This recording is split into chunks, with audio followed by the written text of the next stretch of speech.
வணக்கம் நண்பர்களே. நீங்க எப்ப பார்த்தாலும் இருமல் இருமல்னு வறட்டு இருமலால் கஷ்டப்படுகிறீர்களா? இரவில் தூங்க முடியலையா? மாத்திரை சாப்பிட்டாலும் சரியாகலையா?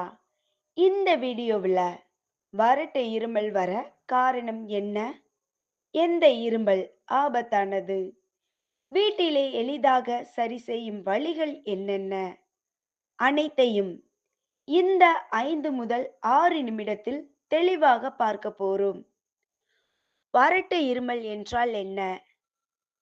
சளி இல்லாமல் தொண்டை உலர்ந்து குக்குன்னு வர இருமலத்தான் வறட்டு இருமல்னு சொல்றோம். சளி வெளியே வராது. தொண்டையில் அரிப்பு இருக்கும்.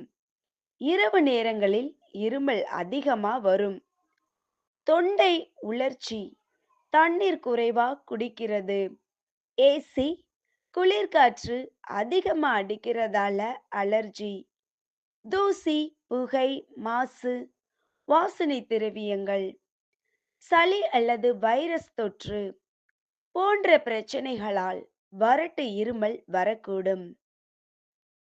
ஆரம்ப நிலையில் வறட்டு இருமலா தாங்க வரும். பின் அதிக உடல் சூடு, காரம், எண்ணெய் உணவு, போதுமான ஓய்வு இல்லாதது, அமிலம் மேலே வருதல் போன்ற பிரச்சனைகளால் இரவில் படுத்ததும் இருமல் அதிகரித்தால் இதுவும் காரணம். எப்போது மருத்துவரை பார்க்க வேண்டும்? 2 வாரத்திற்கும் மேலா இருமல், ரத்தம் கலந்த இருமல், மூச்சு திணறல், அதிக காய்ச்சல் இந்த அறிகுறிகள் இருந்தால் மருத்துவரை கண்டிப்பா பார்க்கணும். வறட்டு இருமல சரி செய்ய எளிய வீட்டு வைத்தியம். ஸ்பூன் தேன், சிட்டிகை மிளகுத்தூள் இரவு தூங்கும் முன் சாப்பிடுங்க. இஞ்சி கசாயம், இஞ்சி துண்டு, துளசி இலை, சிறிது மிளகு கசாயம் வைத்து குடிக்கலாம். மஞ்சள் பால், வெதுவெதுப்பான பால், சிட்டிகை மஞ்சள் தொண்டை எரிச்சலை குறைக்கும். வெந்நீர் உப்பு கொப்பளிப்பு. காலை இரவு தொண்டை வலி பிளஸ் இருமல் குறையும். ஆவி பிடித்தல். வெந்நீரில் துளசி, யூகலிப்டஸ் எண்ணெய்.